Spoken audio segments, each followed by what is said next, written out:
تو اس شخص نے امام صاحب سے یہ بات کی کہ امام صاحب میں بہت واضح طور پر آپ سے ایک بات کہنا چاہتا ہوں، اور آپ کے اوپر وہ بات گرا بھی نہیں گزرنی، اور وہ یہ بات ہے کہ پچھلے سال جب آپ آئے تھے تو ہمارے ڈرائنگ روم میں کچھ پیسے رکھے ہوئے تھے جو مل نہیں رہے، آج تک نہیں ملے، تو کہیں آپ کو نہیں لے کے چلے گئے؟ امام صاحب نے کہا کہ ہاں میں نے پیسہ ملا شدہ دیکھا، لیکن کیونکہ وہ پیسہ بے ترتیبی سے رکھا ہوا تھا اور ہوا سے اڑا جا رہا تھا، تو میں نے تمہارے گھر کے اس ڈرائنگ روم یا مہمان خانے میں جو قرآن رکھا ہوا ہے اس قرآن کے اندر میں نے رکھا، اور اس کے بعد امام صاحب دہاڑے مار کے رونے لگے، چاروں قطار رونے لگے۔ اب اس شخص بھی تو اندر سے بالکل ہوا اٹھ گئی، اس نے پوچھا امام صاحب کیوں رو رہے؟ کہا میں اس لیے نہیں رو رہا کہ تم نے مجھ پر چوری کا الزام لگایا، میں اس لیے رو رہا ہوں کہ اس گھر کے لوگوں نے سال بھر قرآن کھول کے نہیں پڑھی،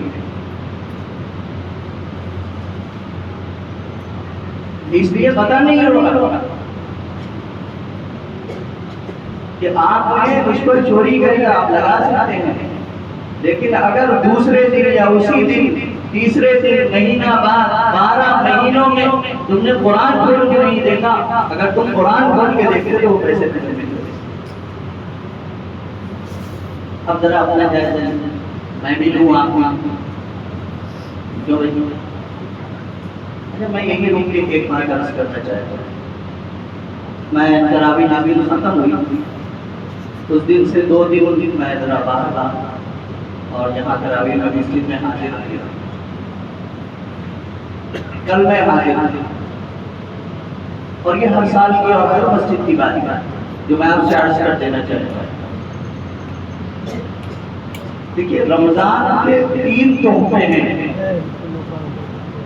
رمضان کے 3 چیزیں جو پورے سال سے الگ الگ، وہ پورے سال آپ کسی وقت نہیں کر سکتے جو رمضان میں کر سکتے۔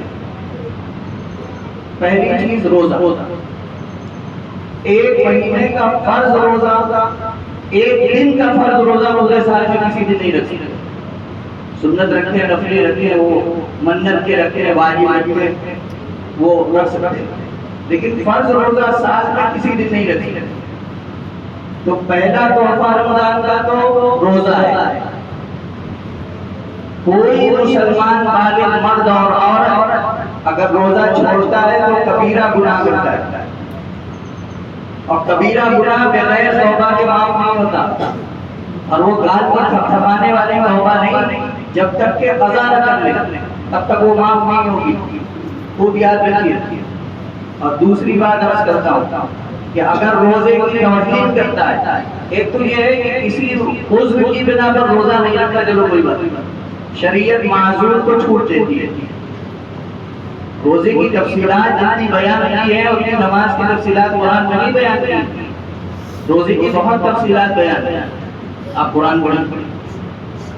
تو عذر کی بنا پر روزہ نہیں ہے تو کوئی گناہ نہیں، بلا عذر روزہ چھوڑ رہا ہے تو گناہ ہے، اور اگر بلا عذر چھوڑ کے روزے کی توہین کر رہا ہے تو ایسا شخص اپنا انجام خود سوچتے کہ اس کا ایمان بھی باقی رہے گا کہ نہیں رہے گا۔ یہ انتہا درجے کی توہین ہے روزے کی کہ روزے کے دوران ٹوپی لگائے ہوئے کرتا پہنے چائے پیے، بازاروں کے اندر چائے پیے، شاید امت کے اوپر اس سے برا زمانہ کوئی نہیں ہے، بازاروں کے اندر چائے پیے، پوڑیاں کھائے، اور وہ عذاب پراٹھے اور کباب چل رہے ہیں، لا حول ولا قوت استغفر اللہ ربی من ذنبی وانا آپ کیا قتل کی بات۔ دوسری بات یہ تو پہلا تحفہ ہوا رمضان کا، دوسرا رمضان کی خاص عبادت تراویح ہے، خاص عبادت۔ اب تراویح کی 2 قسمیں، پہلے قسم قرآن کی تراویح، تراویح کے اندر ایک قرآن کا سننا، یہ سنت ہے رسول اللہ صلی اللہ علیہ وسلم، صلی اللہ علیہ وسلم کہنے میں کیوں کنجوسی کرتے ہو؟ یعنی ہاتھ چومو گے، زبان ہلاؤ اور صلی اللہ علیہ وسلم کہو، اور زور سے اتنا تیز کہنا چاہیے مسجد گونج جائے۔ اس میں کنجوسی، کھانے میں کنجوسی نہیں، افطار میں کنجوسی نہیں، سحری میں اور عید میں کنجوسی نہیں، سوئی میں بس صلی اللہ علیہ وسلم کہتے کسی کی زبان نہیں، صلی اللہ علیہ وسلم زور سے کہنا چاہیے۔ دوسرا تحفہ جو رمضان کی خاص عبادت ہے وہ کیا ہے؟ تراویح۔ ہر مسلمان بالغ مرد اور عورت کے اوپر تراویح کو رسول اللہ صلی اللہ علیہ وسلم نے سنت قرار دیا، اس کا چھوڑنا بھی گناہ ہے۔ ایک قرآن تراویح باجماعت 20 رکعت کے ساتھ، چاہے تو پورے رمضان میں پڑھے، چاہے 10 دن میں پڑھے، چاہے 15 دن میں پڑھے، ایک قرآن تراویح کے اندر ہونا چاہیے، یہ ایک سنت۔ اور دوسری قسم تراویح کی ہے کہ جب قرآن ختم ہو جائے تو پورے 30 دن تک سورہ تراویح پڑھیں، یہ دو۔ تیسرا تحفہ یہ ہے کہ عشاء کی نماز کے بعد جو 3 رکعت وتر پڑھی جاتی ہے، اس مہینے میں حضرت صلی اللہ علیہ وسلم نے اس کو جماعت کے ساتھ مشروع فرمایا۔ آپ نہیں سمجھ میں آ رہی ہے؟ رمضان میں وتر جماعت کے ساتھ پڑھتے ہیں۔ اب میں کل دیکھ رہا تھا کہ جتنے لوگ مسجد کے اندر ہیں 2.5 صف تراویح کے اندر تھی، اور اگر میں پیچھے والوں کو ملا لیتا تو تقریباً 1.5 صف ایسے لوگ تھے جنہوں نے فرض یہاں پڑھی اور اپنی وتر بھی یہاں پڑھی۔ ارے بھائی، اللہ کے بندے، جب مشروع جماعت سے ہوئی ہے تو تم تنہا کیوں پڑھتے ہو؟ اب فتوے اور مسئلے کی بات سنا، نماز تو ہو جائے گا، یعنی کوئی آدمی تنہا، یاد رکھو لوم چلانا یہ عذر نہیں ہے، خوب یاد رکھیں آپ، خوب یاد رکھیں، لوم چلانا ہے یہ عذر نہیں ہے، لوم چلانے کے لیے تراویح چھوڑنا یہ عذر میں نہیں شامل ہے، شریعت اس کو عذر نہیں مانی۔ دکان کھولنا ہے اس کو شریعت عذر نہیں مانی، مارکیٹ جانا ہے اس کو شریعت عذر نہیں مانی۔ شریعت جن چیزوں کو عذر مانتی ہے اگر وہ ہے تو تراویح چھوڑ سکتے ہو اور جماعت چھوڑ سکتے ہو وتر کی، ورنہ چھوڑ نہیں سکتے، گناہ بہرحال لازم ہوگا۔ تو بالکل یہ ماحول نہیں بننا چاہیے کہ یہاں تراویح ہو رہی ہے اور پیچھے لوگ 18-20 کی تعداد میں اپنی تراویح اب وہ اللہ کیا پڑھ رہے ہیں۔ میں نے پوچھا بات میں کہ وہ لوگ کیا پڑھ رہے تھے؟ تراویح پڑھ رہے تھے۔ تراویح ہماری 20 نہیں ختم ہوئی، ان کی سب ختم ہوگی، پتہ ہی نہیں لگا۔ بھائی اس مسجد کے اندر یہ ماحول نہیں بننا چاہیے، یہاں جماعت ہو رہی ہے تو جماعت میں شامل ہو، ورنہ پھر آؤ نہیں۔ بالکل گناہ کے کام مسجد کے اندر مت کرو۔ میری بات بات تک نہیں ہے، کہہ رہی ہے آپ کا بیان، میں صاف بات کہتا ہوں، آپ نہیں جانتے کہ وہ لوگ کتنے چیلنجز سے گزر رہی ہیں، آپ نہیں جانتے کہ ایمان پر خطرات کیسے بڑھ رہا ہے، آپ نہیں جانتے کہ اس وقت حالات کتنے تشویشناک ہیں۔ صرف یہی نہیں کہ آپ کے ہمارے کاروبار وہ مندے پڑے ہوئے ہیں، ایمان کے نعرے پڑے ہوئے، ایمان کے نعرے، مدارس بند کیے جا رہے ہیں سرکاری طور پر، عدالتوں سے حکم جاری کر رہے ہیں مدارس نہیں کھلیں گے۔ کہاں لے جاؤ گے اپنے بچوں کے ایمان کی حفاظت؟ کہاں نماز اور روزہ سکھاؤ گے؟ کہاں قرآن سکھاؤ گے؟ کہاں عالم بناؤ گے؟ کہاں حکم بناؤ گے؟ اور دیکھو یاد رکھو، اللہ تبارک و تعالیٰ نے قرآن کریم میں ہر مسئلے کا حل رکھا ہے، مسئلہ چھوٹا ہو یا بڑا ہو، مسئلہ چھوٹا ہو یا بڑا ہو۔ اب یہ امت، پوری امت کو بہت بڑا مسئلہ درپیش ہے، بہت بڑا مسئلہ درپیش ہے۔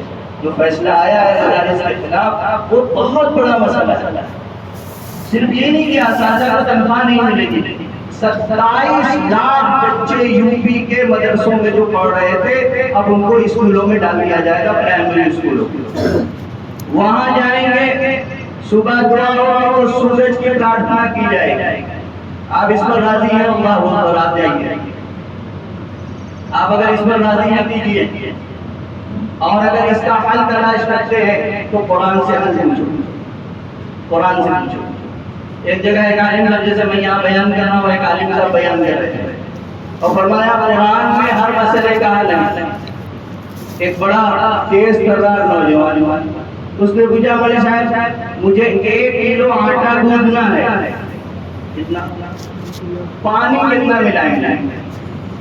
1 کلو آٹا گوندنے کے لیے پانی کی کتنی درکار ہے؟ بتاؤ قرآن میں ملے گا؟ ملے گا۔ فرمایا قرآن میں اللہ تبارک و تعالی نے فرمایا ہے فَاسْأَلُوا أَهْلَ الذِّكْرِ إِن كُنتُمْ لَا تَعْلَمُونَ، اگر کوئی بات تم نہیں جانتے تو تجربہ کار لوگوں سے پوچھ لو۔ فَاسْأَلُوا أَهْلَ الذِّكْرِ إِن كُنتُمْ لَا تَعْلَمُونَ، اگر تم نہیں جانتے مسئلہ اور اس کا حل نہیں جانتے بس پڑھے لکھوں سے اور تجربہ کار لوگوں سے جا کے پوچھ لو۔ تو بھائی حل ہے کہ نہیں ہے؟ کون بتائے گا؟ نذیر بھائی نہیں بتائے گا، اب تو بتانے والے بھی اللہ کو پیاری ہوتی ہے، اللہ مغفرت جی کون بتائے گا؟ جو آٹا گوندنا ہے وہ بتائے گا، گھر کی عورتیں بتائیں گی، بچیاں بتائیں گی، بہویں بتائیں گی، تو بھائی یہ تو بتائیں گے، یہ سیف البھائی کو نہیں بتا سکتا، تو بھی بتا سکتا لیکن عورتیں بتا دیں گی 1 کلو آٹا لو تو دیکھو یہ آدھے مگ پانی ڈالنا اس میں ڈالنا اور پھر کم پڑے تو تھوڑا اور ڈالنا ہے کہ نہیں؟ جب روٹی آٹا گوندنے کا حل قرآن میں موجود ہے تو کس مسئلے کا حل آپ چاہتے ہو قرآن سے؟ اب آؤ سنو، میں نے 3 آیتیں پڑھی، بس اس میں 5 منٹ میرے پاس۔ پہلی آیت میں نے پڑھی یا ایھا الذین آمنوا قوا انفسکم واہلیکم نارا، اس میں خطاب ہے مجھ سے آپ سے، میں ایمان والا ہوں آپ بھی ایمان والے ماشاءاللہ الحمدللہ، اللہ کا شکر ہے کہ ابھی ایمان دلوں میں باقی، میں بہت شکر اس پر کرتا ہوں الحمدللہ ثم الحمدللہ کہ ابھی ایمان ہمارے دلوں میں تھوڑا سا باقی ہے۔ تو فرمایا یا ایھا الذین آمنوا، اے وہ لوگ جو ایمان والے ہو، قوا انفسکم واہلیکم نارا، کفر و ارتداد سے، کفر و شرک سے، ضلالت و گمراہی سے بچو، یعنی جہنم کی آگ سے خود بھی بچو اور اپنے اہل و عیال میں بھی بچو۔ اہل و عیال میں کون آتا ہے؟ بیوی، بچے، گھر کے تمام افراد، پھر اس کا دائرہ بڑھاتے جاتے ہیں۔ ایک بات تو یہ ہوئی کہ ہم سب کی یہ ذمہ داری ہے، اللہ نے ذمہ داری بنائی ہے کہ ہم اپنے خود کو اور اپنی اولادوں کو، اپنے گھر والوں کو جہنم کی آگ سے بچائیں۔ اب یاد رکھو ایمان کے بغیر کوئی جنت کے اندر نہیں جا سکتا اور ایمان کے ساتھ کوئی جہنم کے اندر نہیں جا سکتا۔ دوسری آیت اللہ فرماتا ہے ان الذین قالوا ربنا اللہ ثم استقاموا، وہ لوگ جنہوں نے کہا ہمارا رب اللہ ہے، جنہوں نے قبول کر لیا کہ ایک اللہ ہے، اس کی صفات یہ ہے، اس کی صفات میں کوئی شریک نہیں، اس کی ذات میں کوئی شریک نہیں، مارنے والی ذات وہی ہے، جلانے والی ذات وہی ہے، رزق دینے والی ذات وہی ہے، خوشحالی کرنے والی ذات وہی ہے، کمی کرنے والی وہی ذات ہے، زیادتی کرنے والی وہی ذات ہے، رات پیدا کرنے والی ہے، دن کو بنانے والی ہے، سورج کو نکالنے والی ہے، چاند کو ڈبونے والی ہے، سورج کے اندر توازن پیدا کرنے والی ہے، چاند کے اندر ٹھنڈک پیدا کرنے، سب اللہ رب العزت کے بغیر کوئی نہیں، جو یہ مان لے۔ اور کیا ہو؟ استقاموا کہا، ثم استقاموا، اور اس کہنے پر پھر جم جائے، جان چلی جائے، کھمبے سے باندھ کے مارے جائیں، پتھر مارے جائیں، چاقو مارے جائیں، چاہے انہیں بڑوں کو قتل کیا جائے، شہید کیا جائے، امت پر جیسے بھی افتاد پڑ جائے، مگر اپنے ایمان کا سودا نہ کرے۔ ثم استقاموا، اور یاد رکھو کہ استقامت بغیر امتحان کے نہیں ہوتی، اور ہم سب امتحان کے اندر داخل ہو چکے ہیں، ہم سب امتحان کے اندر داخل ہیں، اس وقت زبردست امتحان ہے، امت کا ایمان اور استقامت کا زبردست امتحان اللہ رب العزت لے رہے ہیں، ہم سب اس امتحان کے اندر ہیں۔ فرمایا امتحان کیسا امتحان؟ مدرسے میں پڑھنے والے، سب سے پہلا مدرسہ اسلام کا کون سا ہے بھائی؟ کوئی بتائے گا یا نہیں؟ یہ بڑا مسئلہ ہوتا ہے کہ سب بات یہی بتانی پڑتی ہے. آپ حضرات نے مجھے بتایا کہ جی لا حول ولا قوة ایسی بات مت کیا. سب سے پہلا مدرسہ دار ارقم ہے جو مکہ مکرمہ کے اندر حضرت ارقم رضی اللہ تعالیٰ عنہ کے گھر میں ابتدائی اسلام میں سیدنا محمد رسول اللہ صلی اللہ علیہ وسلم نے قائم فرمایا. اور اس کے پڑھنے والے کون تھے؟ اس کے پڑھنے والے ابو بکر تھے، سعد بن وقاص تھے، عثمان غنی تھے اور حضرت بلال تھے.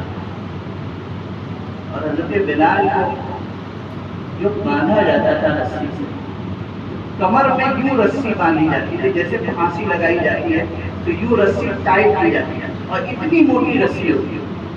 اتنی موٹی وہ جو آپ کے لاٹھی ڈور میں لگتی ہے وہ رسی ہوتی ہے، کمر میں کس کے باندھی جاتی ہے اور پھر ان کو تپتی ہوئی ریت پر کھینچا جاتا تھا تو وہ کھالے ادھرتی ہوئی تھی. حضرت بلال وہ کھالے ادھرتی، اور جب وہ ادھرتی تھی تو رسیاں اور اندر کو گھستی تھی، پھر چربی پگھلتی تھی، پتھر گرم کر کے نیچے آگ جلائی جاتی اور اس کے بعد اس پر لٹایا جاتا تھا. اور اس رسی کو جب وہ کھینچتے تھے، عتبہ تھا، شیبہ تھا، ابو سفیان تھے، جب وہ کھینچتے تھے تو وہ اندر سے ان کی جو چربی ہوتی پیٹ کی وہ پگھل کے باہر آتا اور اسی سے وہ آگ اٹھتی تھی اور وہ پتھر ٹھنڈے ہوتے تھے.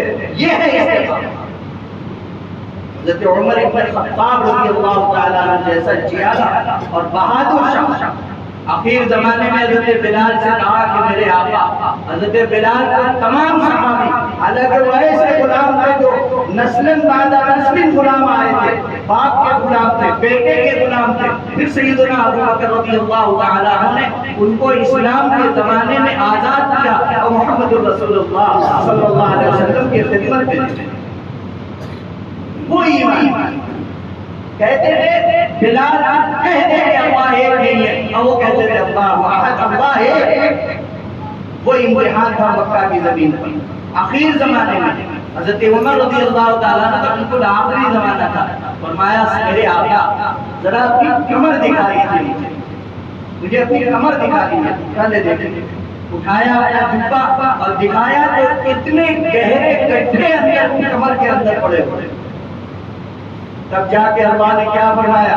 ان الذين آمنوا ان الذين قالوا ربنا الله ثم استقاموا تتنزل عليهم الملائكة.